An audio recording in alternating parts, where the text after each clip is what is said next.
Hello friends, எல்லாருக்கும் வணக்கம். எல்லாரும் எப்படி இருக்கீங்க? நல்லா இருக்கீங்களா? நாங்களும் நல்லா இருக்கோம். இன்றைக்கி நம்ம சேனலில் என்ன வீடியோ பார்க்க போகிறோம்னு பார்த்தீங்கன்னா, இந்த வீடியோ லாஸ்ட் வீக் எடுத்த வீடியோங்க. 2 நாள் சேர்த்து எடுத்து வச்சுருந்தேன். என்னால் எடிட் பண்ணி போஸ்ட் பண்ண முடியல. ஏன்னா மொபைல் கொஞ்சம் ப்ராப்ளமாக இருந்தது. ஸோ அது என்ன ப்ராப்ளம் அப்படின்றத வீடியோவில் உங்களோட ஷேர் பண்ணுறேன். இது வந்து போன வாரம் வியாழக்கிழமையும் வெள்ளிக்கிழமை அந்த 2 நாள் வந்து விலாக் மாதிரி ஷூட் பண்ணி வச்சுருந்தேன். என்னோட டே இன் மை லைஃப் மாதிரி. அதை தான் நான் உங்களோட ஷேர் பண்ணிக்க போகிறேன். இப்போ வாங்க வீடியோக்குள்ளே போகலாம்.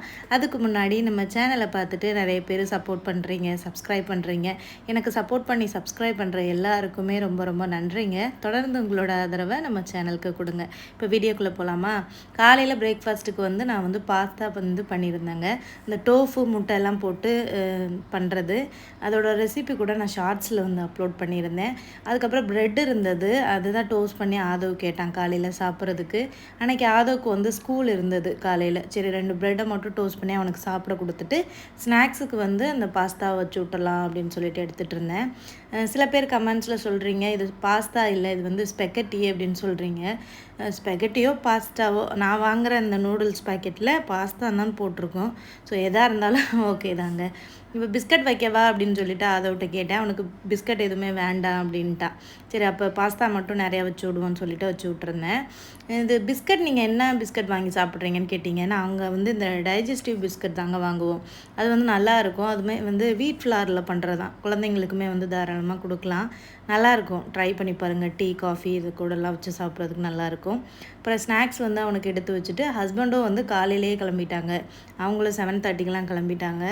ஏன்னா அவங்களுக்கு கிளாஸ் இருக்குன்னு சொல்லியிருந்தாங்க அன்றைக்கி. அதனால் வந்து பிரேக்ஃபாஸ்ட்டு அவங்களுக்கு எடுத்து கொடுத்துட்டேன், சாப்பிட்டு போங்கன்னு சொல்லிவிட்டு. எப்போது டிஃபன் பாக்ஸில் போட்டு கொடுத்துருவேன். அன்றைக்கி கொஞ்சம் டைம் இருந்தனால அவங்க சாப்பிட்டுட்டு கிளம்பிட்டாங்க. அப்புறம் ஆதவியும் கிளப்பிட்டு ஸ்கூலுக்கு அனுப்பியாச்சு.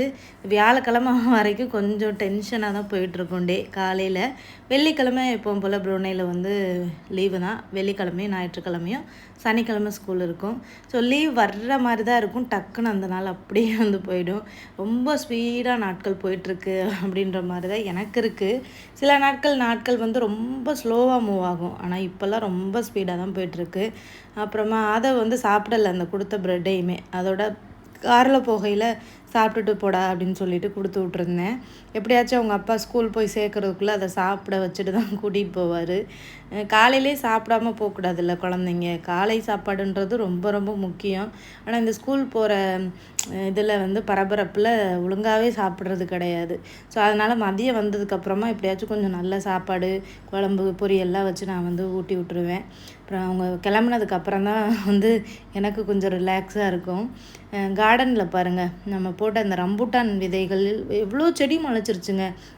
நானே அவ்வளோ செடிகளை வந்து பார்த்திங்கன்னா இது பாதுகாத்து வச்சுருந்தேன். இந்த புல் கட் பண்ண வந்தவங்க வந்து அவங்க எவ்வளோ தான் நம்ம காப்பாற்ற முடியும். அந்த வாட்டர் கேனை வச்சு மூடி வச்சுருந்தேன், பிளாஸ்டிக் கேனை வச்சு.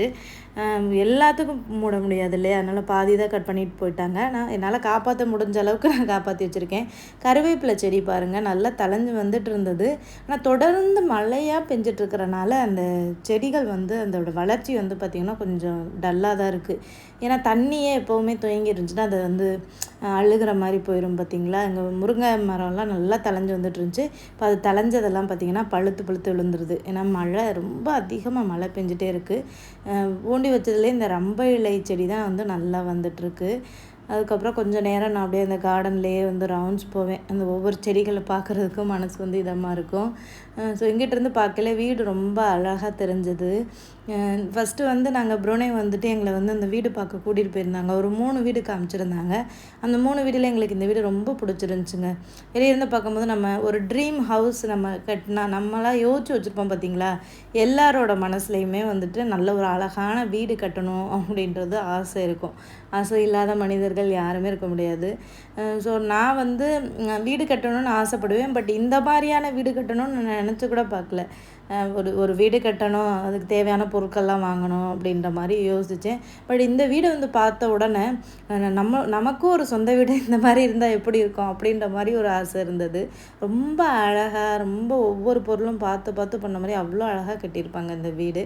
பட் நாங்கள் வந்து லைஃப்பில் நினச்சே பார்க்காத ஒரு விஷயந்தான் இந்த மாதிரி வீடு வந்து நமக்கு கொடுப்பாங்க அப்படின்றது. பட் நம்மளோட உழைப்புக்கேற்ற ஊதியம்னு சொல்லுவாங்க பார்த்தீங்களா. அதனால என் ஹஸ்பண்ட் வந்து படித்து இவ்வளோ தூரம் வந்தனால இவ்வளோ நல்லாயிருக்கும். ஸோ அதை உங்கள் கூட நான் ஷேர் பண்ணிக்கிறேன். ஸோ நல்லா படிங்க. நம்ம படிக்கிற காலத்தில் கஷ்டப்பட்டு படித்தோம்னாலே அந்த படிப்பு நம்மளை எப்போவுமே கைவிடாது, நம்மளை ஒரு நல்ல நிலைமைக்கு கொண்டு போய் சேர்த்துரும். ஸோ அதுக்கப்புறமா நான் வந்து சாப்பிட்டேங்க வீட்டில். வெளியில் கொஞ்சம் நேரம் கார்டனில் வந்து நல்லா இது பண்ணிவிட்டு நடந்தேன் கொஞ்சம் நேரம். இப்போல்லாம் எக்ஸசைஸ் பண்ணுறதே குறைஞ்சி போச்சு. அதுக்கப்புறம் வந்துட்டு நான் கொஞ்சம் நூடுல்ஸ் எடுத்து உட்காந்து சாப்பிட்டுட்டு அதுக்கப்புறமா வந்து அரிசி ஊற வச்சேன். ராகி இட்லிக்கு அரிசி வந்து ஊற வச்சுட்டேன். காலையிலே ஊற வச்சிட்டோம்னா நைட்டு அரைக்கிறதுக்கு கரெக்டாக இருக்குன்னு. அப்புறம் ஊற வச்சுட்டு மட்டை அரிசி ஊற வச்சுருந்தேன். அதையுமே வந்து சோறு குக்கரில் வந்து போட்டுட்டேன். ஏன்னா அது ரொம்ப நேரம் ஆகுதுங்க. ஒரு 5 விசில் தான் வைப்பேன் குக்கரில். பட் அதை வந்து உடனே நம்ம வந்து எடுத்துட முடியாது அந்த அரிசியை. அது ப்ரெஷர் எல்லாம் ரொம்ப ரிமூவ் ஆகி கூல் ஆனவுடனே தான் நம்ம வந்து அதை வந்து வடிக்க முடியும். அதுக்கு ரொம்ப டைம் ஆயிடுது. ஹஸ்பண்டும் காலையில் அப்போ தான் போகிற மாதிரி இருக்கும். டக்குன்னு டைம் ஆயிரும். 12 மணிக்கெலாம் வந்துடுவாங்க. ஸோ அதனால் ஃபஸ்ட்டே வந்து சோறாக்கி வச்சுட்டேன். அப்புறம் காலையிலேருந்து வேலை பார்த்து இவ்வளோ பாத்திரம் கிடந்தது. அதை விலக்கி வச்சுட்டு அதுக்கப்புறமா குக் பண்ண ஸ்டார்ட் பண்ணலாம் அப்படின்னு சொல்லிட்டு வேலை பார்த்துட்டு இருந்தேன். பாத்திரம் விளக்கிட்டு இருக்கும்போதே எங்கள் அம்மா கால் பண்ணாங்க. அப்புறம் எங்கள் அம்மாவோட பேசிகிட்டே இருந்துட்டேங்க. எனக்கு ரொம்ப பெஸ்ட்டான ஃப்ரெண்டு, என் மனசில் உள்ளதை எல்லாத்தையும் ஷேர் பண்ணுவேன் அப்படின்னா எங்கள் அம்மா, எங்கள் அக்கா. எனக்கு 2 பேருமே அவங்க தான். எப்போனாலுமே எங்கள் அக்கா வந்து ரெகுலராக பேச முடியாது என்னட்ட. ஏதாவது வாட்ஸ்அப்பில் மெசேஜ் பண்ணிக்கிறோம். பட் எங்கள் அக்கா வாரத்தில் 2, 3 டைமாவது என்கிட்ட ஃபோன் பண்ணி வந்து பேசிடுவா. ஏன்னா அவளுக்கும் 2 குழந்தைங்க இருக்காங்க. ஸோ அவளும் வீட்டு வேலை பார்க்கணும். வீட்டில் இருக்கிற பெண்களுக்கு ஃபுல் டே ஒர்க்காக தான் இருக்கும். ஆனால் எங்கள் அக்கா பேசினான்னா என்கிட்ட 1 மணி நேரமாவது உட்காந்து பேசிடுவா. ஸோ அவகிட்ட நிறைய விஷயங்களை நான் ஷேர் பண்ணுவேன். எங்கள் அம்மா என்கிட்ட டெய்லியுமே பேசிடுவாங்க. ஸோ என் மனசில் இருக்கிற விஷயங்கள் எல்லாத்தையுமே நான் சொல்லுவேன். அப்புறம் யூடியூப்பில் வீடியோ பார்த்துட்டு அவங்க எனக்கு சஜஷன் கொடுப்பாங்க. இப்படி பண்ணுமா, அப்படி பண்ணுமா, இதை கரெக்டாக பேசுகிற, இதை தப்பாக பேசுகிறேன்னு எங்கள் அம்மா சொல்லுவாங்க. எங்கள் அம்மாட்ட பேசினேன்னா எனக்கு டைம் போகிறதே தெரியாது. அவங்களும் ரொம்ப நேரம் பேசுவாங்களா. அப்படி பேசிகிட்டே இருந்துட்டு நான் சமைக்கவே இல்லை. டைமும் ஆயிடுச்சு. நான் வந்து கருவாட்டு குழம்பு வைக்கலான்னு பிளான் பண்ணி மொச்சக்கொட்டையெல்லாம் ஊற வச்சுருந்தேன். அதுக்கப்புறம் எனக்கு டைம் இல்லாதனால நான் அந்த பிளானை ட்ராப் பண்ணிட்டேன். அதுக்கப்புறம் ஃப்ரிட்ஜில் ஓப்பன் பண்ணி பார்க்கும்போது புதினா நிறையா இருந்ததா, சரி அதை வச்சு நம்ம புதினா தொக்கு மாதிரி பண்ணிடலாம், துவையல் மாதிரி சோறோட பிசைஞ்சு சாப்பிட்றதுக்கு நல்லாயிருக்கும் அப்படின்ட்டு அதுதான் ரெடி பண்ணிகிட்ருக்கேன். ஒரு முட்டை ஆம்லேட் போட்டு கொடுத்துடலாம் அப்படின்ட்டு. என் வீட்டுக்காருக்கு முட்டை மட்டும் பண்ணி கொடுத்தா போதும், எந்த குழம்புனாலும் வச்சு சாப்பிட்டுக்குவார். ஸோ புதினா தொக்கு பண்ணுறதுக்கு நல்லெண்ணெய் சேர்த்துருக்கேன். கடலைப்பருப்பு, அதுக்கப்புறமா வந்து உளுந்து, கடுகு தான் சேர்த்துருக்கேன். இஞ்சி, பூண்டு, பச்சை மிளகா, காஞ்ச மிளகா, ஒரு பெரிய சைஸ் வெங்காயம், கருவேப்பிலை எல்லாம் சேர்த்துருக்கேன். இந்த புதினா தொக்குக்கு வந்து கொஞ்சம் காரம் தூக்கலாக இருந்தால் தான் நல்லாயிருக்கும் சாப்பாடை பிசைஞ்சு சாப்பிட்றதுக்கு.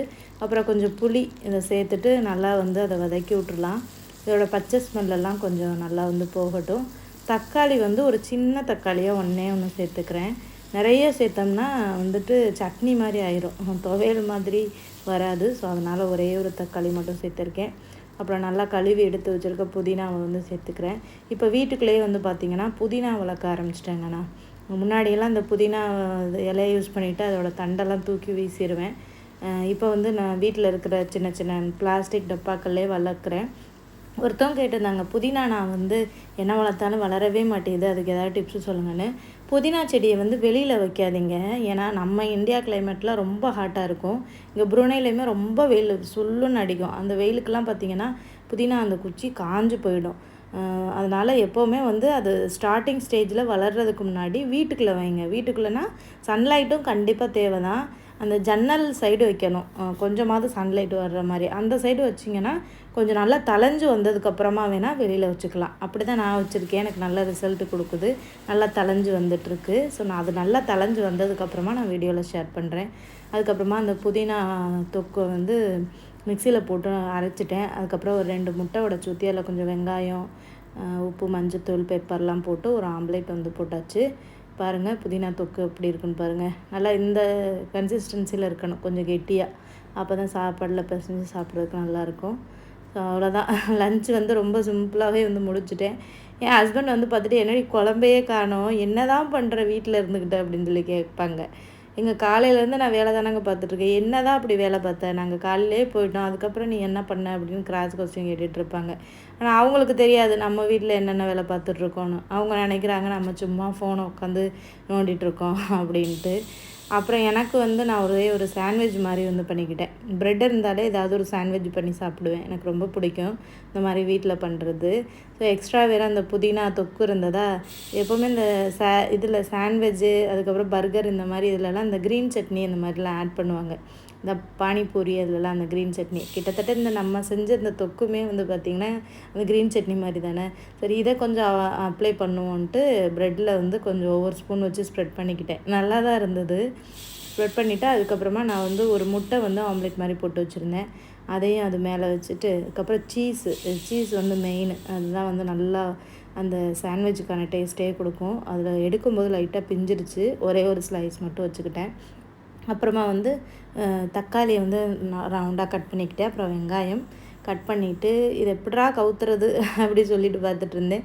கீழே விழுந்துருமோ தக்காளின்ட்டு. அதுக்கப்புறம் ஒரு வழியாக கவுத்திட்டு அப்புறமா 2 பக்கமும் நல்லா திருப்பி போட்டுவிட்டேன். ப்ரெட்டை மீடியம் ஃப்ளேமில் வச்சுக்கணும் தோசைக்கல்லை. இல்லைனா ப்ரெட்டு வந்து ஹீட்லேயே வந்து கருகி போயிருங்க. அதனால் மீடியம் ஃப்ளேம்லேயே வச்சு 2 பக்கமும் திருப்பி நல்லா அந்த ஹீட்டு வந்து அந்த சீஸை மெல்ட் பண்ணணும்.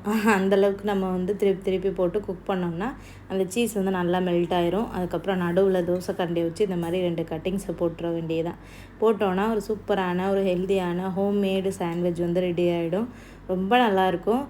அதாவது இந்த ஆம்லேட் தான் சேர்க்கணுன்னு இல்லை, பாயில்டு எக்கு கூட நம்ம கட் பண்ணி அது நடுவில் வச்சு சேர்த்து சாப்பிட்லாம். இதுதான் என்னோடய லன்ச்சு. இந்த வீடியோ வந்து எப்போ எடுத்ததுன்னு பார்த்தீங்கன்னா வெள்ளிக்கிழமை எடுத்ததுங்க. நாங்கள் எங்கே போனோன்னா பண்டாரில் இருக்கிற காய்கறி மார்க்கெட்டுக்கு தான் போயிருந்தோம். வெள்ளிக்கிழமை போனோன்னா உயிரோட நாட்டுக்கோழி வந்து கிடைக்கும் பண்டாரில். ஸோ நம்ம அதை இன்றைக்கி வாங்கி ட்ரை பண்ணுவோம் அப்படின்னு சொல்லிட்டு நாங்கள் போயிருந்தோம். நம்ம ஊரில் எப்படி கிடைக்குமோ அதே மாதிரி தான்.